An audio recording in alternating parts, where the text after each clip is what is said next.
Sword of Coming, episode 320. Untuk melihat video selengkapnya, sahabat bisa kunjungi playlist yang telah Sabta Novel sediakan. Yuk mari, kita berimajinasi bersama dan masuk ke alur ceritanya.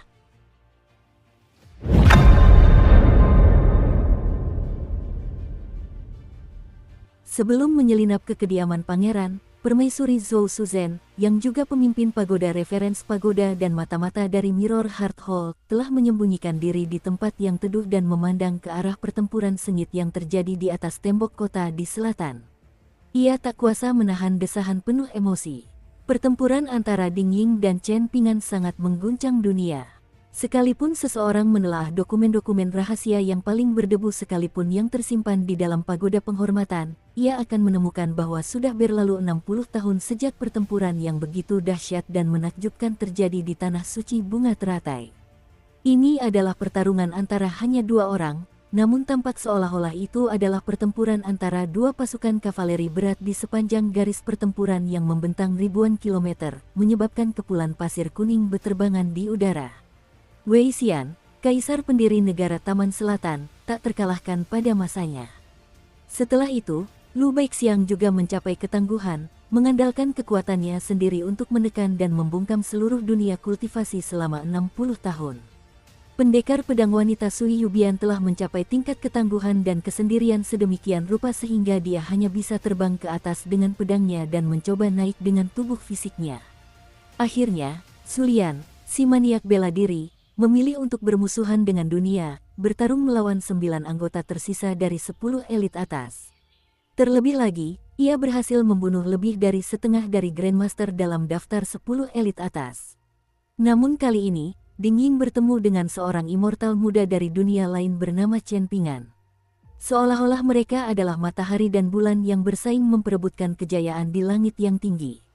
Semua orang hanya bisa menengok ke atas, menantikan hasil akhirnya dengan penuh harap. Zhou Suzhen menghela napas dan melirik pemuda dan gadis yang berdiri di puncak atap. Dia tidak melompat untuk mendekati mereka, melainkan tetap diam-diam berjalan menuruni koridor dan dengan tenang melangkah maju. Dia akan berjalan di belakang pilar setiap kali bertemu pelayan wanita dan pengurus rumah tangga, menyembunyikan dirinya dari pandangan manusia-manusia itu. Ada juga saat-saat ketika dia dengan anggun melompat ke balok-balok penyangga, tampak seperti jubah warna-warni saat dia melayang ke depan. Tidak pantas baginya untuk muncul di kediaman pangeran. Meskipun dia adalah permaisuri negara Taman Selatan, dia sebenarnya bukanlah ibu kandung dari putra mahkota dan putra kedua. Bahkan, ada beberapa rahasia yang tak terlihat beredar di istana kekaisaran mengenai kematian permaisuri sebelumnya akibat sakit, dan semua rahasia ini mengandung bayangan permaisuri Zhou Suzhen. Sosok Zhou Suzhen melintas di koridor, namun itu sudah cukup untuk membuat Wei Yan dan Fan Waner menyadari kehadirannya. Keduanya melompat turun dari atap dan berhadapan langsung dengan permaisuri yang kecantikannya terkenal di mana-mana. Fan Waner merasa sedikit penasaran dan cemas karena Zhou Suzhen tiba-tiba muncul. Terlebih lagi, permaisuri memilih untuk muncul di hadapan Pangeran Wei Yan saat ia masih ada di sana. Sebenarnya, Zhou Suzhen tidak lain adalah kakak perempuan yang telah menemukan Fan Waner dan membawanya ke aula hati cermin kala itu. Setelah itu, Zhou Suzhen dengan cepat mengambil identitas seorang gadis istana yang dengan cermat dirancang oleh aula hati cermin. Dia dengan mudah memasuki istana kekaisaran negara Taman Selatan dan perlahan-lahan naik ke posisi permaisuri. Nada kesal terdengar dalam suara Zhou Suzhen saat dia berkata, situasinya tegang dan tidak ada waktu untuk menunggu lagi. Ini kesalahan kakakmu karena tidak menyelesaikan tugasnya dengan benar, dan ini juga kesalahan si tua iblis Ding karena muncul di saat yang kebetulan seperti ini. Wei Yan menatap ibu permaisuri-nya sebelum mengalihkan pandangannya ke Fan Waner. Kabut tebal menyelimuti hatinya. Dia tidak keberatan berjuang melewati suka dan duka bersama Fan Waner untuk mengalahkan adik laki-lakinya, yang didukung oleh Yaer dari kekuatan iblis. Setelah itu, dia akan mendekati tahta selangkah demi selangkah, akhirnya menjadi kaisar dan akhirnya bekerja sama dengan permaisurinya untuk menyatukan keempat bangsa. Namun, bagaimana jika seluruh klan Wei dari negara Taman Selatan sudah dipermainkan oleh para wanita dari aula hati cermin seperti mainan belaka? Apa gunanya jika dia naik tahta dan mengenakan jubah naga? Zhou Suzhen tidak punya waktu untuk mempedulikan ambisi Pangeran Wei Yan yang semakin besar untuk menjadi kaisar, dan dia menatap Van Wanner lalu menjelaskan dengan jujur, selain menjadi permaisuri, guru juga mengutusku ke ibu kota negara Taman Selatan untuk tujuan lain. Aku ditugaskan untuk mendapatkan gaun biru itu, dan aku harus mendapatkannya tidak terlalu cepat atau terlalu lambat. Aku harus mendapatkannya selama tahap akhir dari 60 tahun saat ini. Namun, aku tidak berani terlalu dekat atau menunjukkan diriku di depan iblis tua Ding sama sekali, agar aku tidak menyinggung dan membuatnya marah.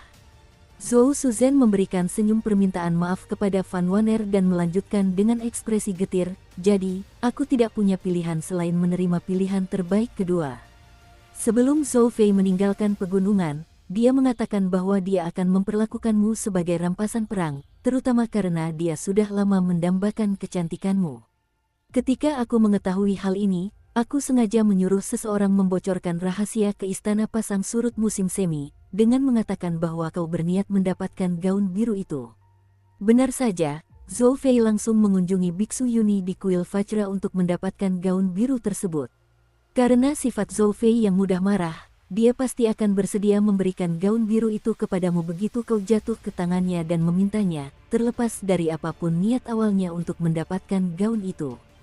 Van Wanner masih sangat bingung, dan dia bertanya, lalu bagaimana jika aku mendapatkan gaun biru itu? Mungkin aku akan mengalami keberuntungan setelah mendapatkan salah satu dari 4 kesempatan takdir terbesar dan naik dari dunia ini. Tapi bukankah kakak senior pernah mengatakan ini padaku sebelumnya? Tentang peringatan guru dan bagaimana aku tidak diizinkan untuk sengaja mencari kesempatan takdir demi kenaikan. Ya, dan sungguh disayangkan Zhou Fei memberikan gaun biru itu kepada Yaer dari pasukan iblis tanpa berpikir panjang, ungkap Zhou Suzhen. Keadaan sudah sampai seperti ini, tetapi untungnya guru juga telah meramalkan hasil ini. Dengan hikmat ia mengeluarkan cermin tembaga kecil itu dan menjelaskan, guru menyuruhku menyerahkan cermin ini kepadamu ketika kejadian ini terjadi. Van Wanner menerima cermin itu dan memutarnya di tangannya, memeriksanya dari semua sudut. Namun, dia tidak menemukan sesuatu yang istimewa di dalamnya. Zhou Suzhen menggelengkan kepalanya dan berkata, aku sudah mempelajarinya dengan saksama selama bertahun-tahun, tetapi aku tidak menemukan sesuatu yang aneh tentangnya. Sepertinya itu hanya cermin biasa. Zhou Suzhen menoleh ke Wei Yan dan berkata sambil tersenyum, Yang mulia, tidak perlu khawatir menjadi boneka aula hati cermin. Kami tidak memiliki ambisi untuk mengubah Anda menjadi boneka, dan kami juga tidak memiliki kekuatan untuk mendukung ambisi ini sejak awal. Guru pernah berkata bahwa Ding Ying, Yu Zhenyi, dan Zhong Qiyu adalah 3 gunung yang tak dapat ditaklukkan di dunia ini, terutama 2 yang pertama. Rencana aula hati cermin seperti rencana anak-anak di hadapan mereka. Rencana-rencana itu sama sekali tidak berarti dalam rencana besar dunia ini. Zhou Suzhen sengaja tidak menceritakan beberapa hal. Seseorang perlu menghormati orang yang lebih tua, jadi dia enggan menceritakan terlalu banyak tentang gurunya, Tong Qingqing, di depan orang luar seperti Wei Yan. Sebenarnya, Tong Qingqing juga telah mengucapkan beberapa kata tulus kepadanya saat terakhir kali mereka bertemu. Aku melakukan semua ini semata-mata karena aku takut mati. Karena itu, aku ingin tahu siapa yang melakukan apa di setiap sudut dunia. Dengan begitu, aku bisa menghindari semua bahaya. Namun, Zhou Suzhen tidak yakin bahwa itu adalah niat sebenarnya dari tuannya. Tingkat kultivasi Tong Qingqing sangat tinggi, dan dia juga telah menjadi salah satu dari 4 Grandmaster Superior terkuat sejak lama. Orang lain mungkin tidak menyadari bakat bela diri gurunya, tetapi Zhou Suzhen sangat menyadari bahwa bakat bela diri Tong Qingqing hanya kalah dari Old Demon Ding. Jika tuannya bersedia berusaha, maka dia pasti bisa menjadi salah satu dari 3 elit teratas di dunia ini. Lagi pula, tuannya juga mendapat dukungan dari seluruh aula hati cermin. Selain itu, dia juga memiliki begitu banyak bawahan dan mata-mata setia di istana kekaisaran keempat negara. Apa yang perlu dia takuti? Dunia inilah yang perlu takut pada tuannya, Tong Qingqing, bukan. Pangeran Wei Yan merenungkan kata-kata Zhou Suzhen dengan saksama. Dia tidak mempercayainya. Lebih tepatnya, dia tidak mempercayai semuanya. Van Wanner termenung dalam-dalam sambil memegang cermin tembaga itu. Biksu tua di kuil Vajra melepas jubah budanya dan berganti pakaian biasa. Ia tampak agak canggung, seolah-olah ia sudah tidak terbiasa dengan hal ini. Kemudian ia menuju istana kekaisaran untuk meminta tubuh Arhat emas kuil Sungai Putih kepada kaisar. Sebelum memasuki istana, ia menyatukan kedua tangannya dan mengucapkan Amitabha sambil menunggu kaisar memanggilnya. Kaisar sedang duduk di ruang kerjanya dan secara pribadi menunggunya. Sebelum peristiwa dan pengungkapan baru-baru ini, bahkan Kaisar Negara Taman Selatan pun tidak mengetahui tentang biksu pengajar dari kuil Vajra ini. Kaisar baru mengetahui tentang biksu tersebut setelah daftar 10 elit atas diungkapkan. Tampaknya biksu ini telah menguasai berbagai kemampuan Buddhis yang mendalam dan mistis. Kaisar sama sekali tidak ragu ketika dia setuju untuk memberikan tubuh Arhat emas kepada biksu Yuni. Dia menyuruh biksu tua itu untuk mengambilnya sesuka hatinya. Biksu tua itu baru saja kembali ke kehidupan sekuler, dan sedikit bingung dengan kesediaan Kaisar untuk menawarkan tubuh Vajra emas kepadanya. Dia sudah menyiapkan banyak penjelasan dan konsesi potensial, misalnya, setuju untuk melayani negara Taman Selatan selama 30 tahun dan sebagainya. Di tempat lain, petapa lengan Cheng Yuanshan tidak pergi untuk bertemu kembali dengan murid-muridnya. Itu akan terlalu mencolok, dan akan memudahkan orang lain untuk menemukannya. Namun, tidak masuk akal juga jika dia berkeliaran sambil membawa tombaknya. Karena itu, dia memilih jembatan lengkung batu dan berjalan menyeberanginya untuk menikmati keteduhan di bawahnya. Dia telah mengambil keputusan, dan dia hanya akan menampakkan diri jika setidaknya setengah dari orang-orang dalam daftar 10 elit atas telah mati ketika genderang surgawi ditabuh untuk kedua kalinya di Gunung Banteng, yang terletak di luar ibu kota. Jika tidak, dia lebih memilih untuk melepaskan kesempatan ini untuk naik ke tingkatan yang lebih tinggi. Cheng Yuanshan sangat berharap agar semua Grandmaster dalam daftar 10 elit atas akan terbunuh. Cheng Yuanshan tidak peduli apakah ini bertentangan dengan dao hati bela dirinya atau tidak. Dia hanya peduli pada hasilnya. Melihat puluhan juta kata dalam buku sejarah, apalagi yang abadi selain kata-kata berdarah, pemenang menjadi raja, yang kalah menjadi penjahat. Tang Tii, yang selalu ingin mengasah keterampilan pedangnya dengan menyingkirkan Cheng Yuanshan, gagal menemukan petapa lengan meskipun telah mencari kemana-mana. Pada akhirnya, dia tidak punya pilihan selain menyerah. Dia merenung sejenak, dan menyadari bahwa variabel terbesar saat ini sebenarnya adalah identitasnya sendiri. Segalanya akan menjadi sangat merepotkan jika terungkap bahwa Jenderal Naga dari negara Jin Utara dengan santai berkeliaran di ibu kota negara Taman Selatan. Meskipun hubungan antara kedua negara relatif baik, negara Taman Selatan telah lama mengungkapkan ambisi besarnya dan keinginannya untuk menyatukan keempat negara. Maka dari itu, Tang Tii tidak cukup bodoh untuk percaya bahwa dia akan diusir dengan sopan dari negara Taman Selatan. Dia harus menyerah kepada klan Wei dan mengabdi kepada mereka di masa depan, atau dia akan mati secara brutal di ibu kota. Secara pribadi, menyerah kepada Southern Garden Nation tentu saja bukanlah hasil yang baik. Namun, itu juga belum tentu merupakan hasil yang buruk. Lagi pula, Southern Garden Nation adalah negara terkuat dengan pasukan yang paling tangguh dan kuda-kuda yang paling sehat. Namun, seluruh kekuasaan dan hubungan Tang Tii berada di negara Jin Utara. Jika dia menyerah kepada negara Taman Selatan, maka klannya, istri dan selirnya, kekuatan militernya, dan reputasinya akan lenyap begitu saja. Terlebih lagi, seberapa besar rasa hormat yang akan ditunjukkan oleh para pejabat terpelajar dan jenderal militer di negara Taman Selatan kepadanya, seorang pendatang. Tang Tii adalah seorang elit yang kuat dan pemberani, dan sebagai anggota terkemuka negara Jin Utara yang belum mencapai usia 40 tahun, ia jelas memiliki tekad dan keberanian yang lebih besar daripada petapa lengan yang sudah tua. Ia tidak hanya menolak untuk bersembunyi seperti petapa lengan Cheng Yuanshan, tetapi ia bahkan memilih kedai yang ramai untuk duduk dan memesan segelas anggur berkualitas, mendengarkan kisah-kisah yang diceritakan oleh pendongeng. Pendongeng tua di usia senjanya itu mengulang cerita-cerita lama yang sama seperti biasanya, namun Tang Tii mendengarkannya dengan penuh antusias sambil minum. Ia merasa bahwa menyerah kepada negara Taman Selatan dan menjadi pejabat di sini juga akan sangat diterima. Suatu hari nanti, semua orang di keempat negara itu akan membicarakan karir militernya yang gemilang. Tang Tii menyesap anggur dan menyipitkan matanya, sangat ingin mewujudkan hal ini. Sementara itu, Zhou Fei dan Lu Fang masih minum anggur berkualitas rendah di kedai anggur yang terletak di pojok jalan itu, menunggu pertempuran di atas tembok kota berakhir. Dukung terus channel YouTube Sabta Novel. Setelah Iblis Tua Ding dan Yu Zhenyi memasuki konflik, seseorang yang sebelumnya telah keluar dari konflik mulai menjadi variabel yang menarik lagi. Tong Qingqing, Grandmaster unggul dari Aula Hati Cermin. Belum lama ini, Zhou Fei dan Lu Fang mengabaikan pertanyaan Yaer. Namun, ketika gadis yang mengenakan gaun biru itu terdiam, Zhou Fei tiba-tiba terkekeh dan mulai bercerita tentang makhluk abadi dari dunia lain yang sangat menarik ini.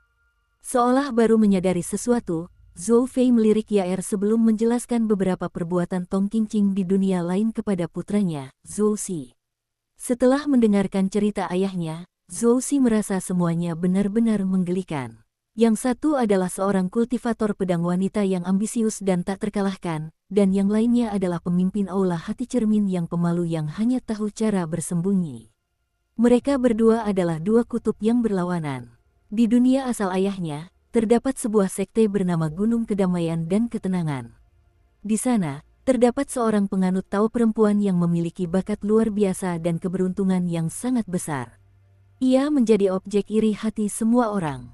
Di benua botol berharga timur terdapat sebuah kelompok bernama Sekte Dekrit Ilahi, dan di sekte ini terdapat seorang wanita yang satu generasi lebih muda darinya, namun juga memiliki bakat dan keberuntungan yang luar biasa.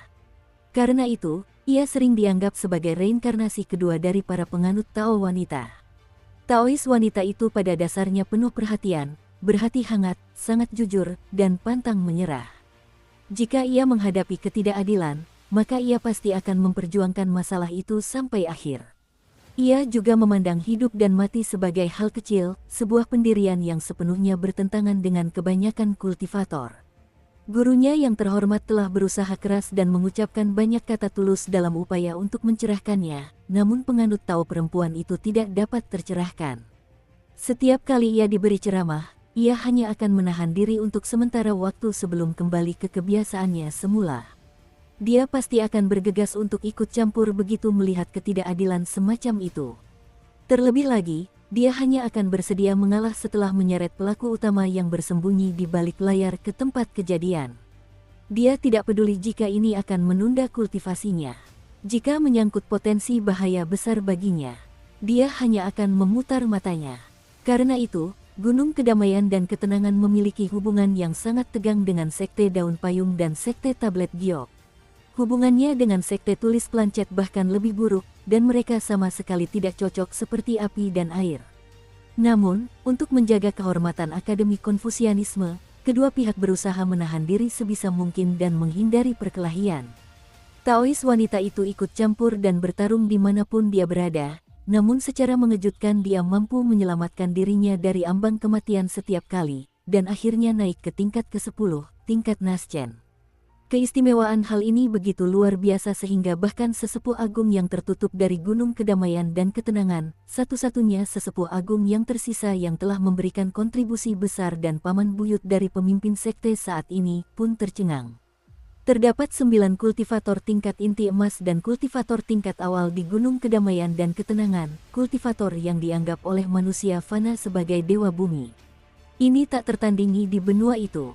Namun, yang mengejutkan, tidak ada satupun kultivator tingkat ke-11 di sekte tersebut. Hanya ada satu orang di tingkatan ke-12, tingkatan abadi, yang menopang seluruh sekte, tetua agung yang tertutup.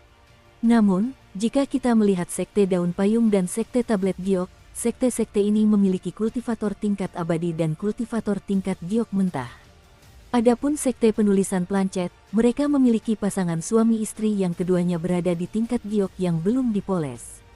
Setidaknya, ketiga sekte ini mampu mendidik generasi mendatang dan menghindari kesenjangan kekuatan yang besar antara generasi tua dan muda. Oleh karena itu, sangat penting apakah penganut Tao perempuan dari Gunung Kedamaian dan Ketenangan dapat naik ke tingkat 5 atas atau tidak. Begitu dia berhasil naik ke tingkat giok yang belum dipoles, keberuntungan bawaannya akan sedemikian rupa sehingga pencapaiannya di masa depan bahkan akan melampaui pencapaian Wei Jin dari kuil angin salju di benua botol berharga timur. Individu sekuat itu akan sangat langka, seperti bulu phoenix dan tanduk naga, bahkan di benua ilahi bumi tengah. Ini karena Jalan Agung berada dalam jangkauan mereka. Ini adalah sesuatu yang dapat dilihat dengan jelas oleh semua orang. Sederhananya, individu tersebut akan memiliki kesempatan untuk suatu hari berdiri di dekat 10 orang itu atau bahkan menggantikan salah satu dari mereka. Selain itu, saat ini di antara 10 individu tersebut terdapat Guru Surgawi Agung dari Gunung Longhu, pemimpin kota Kaisar Putih, dan yang paling baru dipromosikan, Dewi Bela Diri PB dari Kekaisaran Duan Agung. Selain 10 orang ini, 8 benua Majestic World lainnya tentu saja memiliki peringkat elit tertinggi mereka sendiri. Misalnya, ada Chen Chunan dari klan Chen Konfusian Murni benua Pusaran Selatan, dan yang disebut Dewa Kekayaan dari benua Putih Murni. Namun, dibandingkan dengan benua ilahi Bumi Tengah, tingkat kultivasi keseluruhan dari 8 negara yang tersisa masih jauh lebih rendah. Gadis kecil kurus itu membawa setumpuk besar buku di tangannya sambil berlari cepat keluar dari halaman dan menyusuri jalan-jalan dan gang-gang. Meskipun masih kecil, ia sudah bertemu banyak orang jahat yang melakukan banyak hal buruk. Beberapa hal buruk dilakukan terhadap orang lain, dan beberapa hal buruk dilakukan terhadap dirinya. Ia juga sesekali bertemu orang baik, namun tak satu pun dari mereka yang berhasil menikmati karma baik atas perbuatan baik mereka. Bahkan, beberapa orang baik malah berubah menjadi orang jahat. Suatu kali, dia bertemu dengan seorang pria tua gila yang berkeliaran di jalanan dengan lentera meskipun saat itu siang hari. Pria itu bergumam bahwa dunia terlalu gelap, sehingga dia tidak akan bisa melihat jalanan atau orang-orang jika dia tidak membawa lentera. Dia berlari secepat mungkin, hingga tubuhnya basah kuyup oleh keringat. Menatap matahari yang terik di langit, seolah-olah sebuah lentera besar dan cemerlang tergantung tinggi di langit, tampak selalu ada tak peduli bagaimana langit dan bumi berputar. Namun, dia hanya menyukai matahari saat musim dingin atau musim semi. Seandainya dunia bisa tetap hangat sepanjang 4 musim, maka dia berharap matahari tidak pernah ada sama sekali. Langit terlalu terang dengan matahari yang bersinar di sana, dan ini akan memudahkan orang lain untuk menemukannya ketika dia melakukan hal-hal tertentu. Misalnya, mencuri makanan. Dia tiba di dekat sebuah sumur, dan memutuskan untuk beristirahat sejenak dengan duduk di tepi sumur. Napasnya terengah-engah. Gadis kecil kurus itu melirik ke dalam sumur yang dalam dan gelap. Ia hendak meludah ke dalam sumur, namun tiba-tiba ia berbalik dan mendongak, hanya untuk melihat seorang lelaki tua tinggi berdiri di sampingnya. Ia mengenakan sesuatu yang mungkin disebut jubah Taois, dan sambil mendongakkan kepalanya untuk menatapnya, gadis kecil kurus itu sama sekali tidak berani bergerak. Seolah-olah satu gerakan kecil jarinya atau bahkan satu pikiran di benaknya akan menyebabkan kematiannya. Sepanjang hidupnya, dia tidak pernah takut pada seseorang sebanyak dia takut pada lelaki tua ini. Pendeta Taois itu tinggi dan tegap, dan gaya jubah Taois serta topi Taoisnya sangat langka. Diterangi oleh sinar matahari yang terang, kulit pendeta Taois tua itu bersinar dengan kilau keemasan dan seperti giok, sementara jubah Taoisnya tampak benar-benar murni dan tanpa noda, seolah-olah dia tidak berada di dunia ini sama sekali. Pendeta Taois tua itu melirik gadis kecil kurus itu sebelum mengangkat tangannya dan membuat gerakan meraih ke langit dengan santai. Gadis kecil kurus itu, yang diam-diam meliriknya sepanjang waktu, tiba-tiba meraung kesakitan dan melemparkan semua buku di tangannya, dengan marah menutupi matanya yang sudah dipenuhi air mata. Dia mulai berguling-guling di tanah kesakitan. Hal ini karena dia jelas-jelas melihat lelaki tua itu meraih matahari dari langit dan memegangnya di antara jari-jarinya saat itu juga. Saat ia menggeliat kesakitan, kepala gadis kecil kurus itu membentur sumur dengan keras. Pendeta Taois tua itu tetap tak terpengaruh, tidak merasa kasihan maupun jengkel terhadap gadis kecil itu. Ia hanya merasa acuh tak acuh. Jika menyangkut suka dan duka dunia fana, menyaksikannya sekali atau beberapa kali sangat berbeda dengan menyaksikannya ratusan bahkan ribuan kali. Pendeta Taois tua itu hanya menatap matahari yang terang di antara jari-jarinya. Ini bukan proyeksi, ini benar-benar matahari asli dari langit. Ilusi itu sebenarnya adalah matahari terang yang tergantung di langit. Pendeta Taois tua itu sejenak memasukkan permata itu ke dalam lengan bajunya sebelum mendongak ke arah tembok kota di selatan ibu kota. Dingin sedikit mengecewakannya, sementara Yu Zhenyi dan Zhong Qiu masih bisa diterima. Namun, penilaian bisa diterima ini bukan karena penampilan Yu Zhenyi atau Zhong Qiu yang mengesankan. Sebaliknya, itu karena ekspektasi pendeta Taois tua terhadap mereka sejak awal sudah sangat rendah. Namun, Ding Ying berbeda. Entah itu bakat atau watak, Ding Ying seperti batangan logam mentah atau embrio yang paling dekat dengan murid kedua Taois. Dengan kata lain, dia seperti barang palsu yang paling mirip dengan barang asli. Meskipun penampilan Ding Ying agak mengecewakan, tidak diragukan lagi bahwa dia bisa naik ke tingkatan ke-12 di Majestic World kemanapun dia pergi. Namun, ini juga akan menjadi batas pencapaiannya. Batasnya terlalu jelas. Barang palsu berkualitas baik biasanya memiliki sedikit kekurangan, tetapi seberapa bagus sebenarnya barang palsu itu? Pendeta Taois tua itu masih merasa tidak puas. Menggabungkan kepribadian Wei Xian, Lu Baixiang, dan Zulian beserta semua kekuatan mereka ke dalam satu orang, Ding Ying, menghasilkan sesuatu yang secara tak terduga rapuh dan mengecewakan. Tepat ketika dia hendak menjentikkan lengan bajunya dan menghancurkan kepala Ding Ying, pendeta Taois tua itu tiba-tiba ragu sejenak sebelum mendongak ke langit. Berdiri di tanah suci bunga teratai, pendeta Taois tua itu melihat dunia bunga teratai. Tanah suci dan dunia kecil itu terhubung, dan keberadaan aneh seperti itu hanya ada di 2 tempat dari 4 dunia. Berdiri di samping sumur, pendeta Taois tua itu bertukar pandangan dengan pendeta Taois yang menatap ke tanah sucinya dari atas. Dan dengan demikian, jurang yang lebarnya puluhan kilometer langsung muncul di perbatasan antara tanah suci bunga teratai dan dunia bunga teratai. Pendeta Taois tua itu mendengus dingin. Permata di lengan bajunya membakar jubah Taoisnya hingga berlubang. Namun, banyak kelopak bunga teratai yang layu juga muncul di dunia kecil yang dipenuhi dengan bunga teratai yang tak terhitung jumlahnya. Pendeta Taois tua yang berdiri di samping sumur itu mengalihkan pandangannya, dan lengan jubah Taoisnya dengan cepat kembali normal. Tak diragukan lagi bahwa bunga teratai di dunia kecil itu juga kembali normal. Gadis kecil kurus yang terbaring di tanah di samping kakinya masih menangis terseduh-seduh. Perasaan menatap sinar matahari yang menyilaukan dari jarak sedekat itu sudah membekas dalam jiwanya. Jika dia tidak cukup beruntung untuk secara kebetulan bersembunyi di naungan yang disediakan oleh pendeta Taois tua itu, bahkan kehidupan masa lalu dan masa depannya akan hancur dalam sekejap dan berubah menjadi ketiadaan. Pendeta Taois tua itu berseru dengan kesal, "Pak Tua, seberapa menyebalkannya Anda?"